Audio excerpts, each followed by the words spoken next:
السلام عليكم. كيك هشيش والمذاق رائع وكيجي قطني.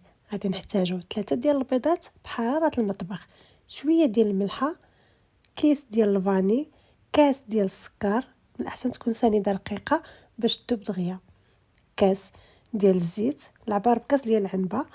غادي نخلطوه ونزيدو كاس ديال عصير البرتقال يكون بحرارة المطبخ، مع معلقة ديال قشور ديال البرتقالة.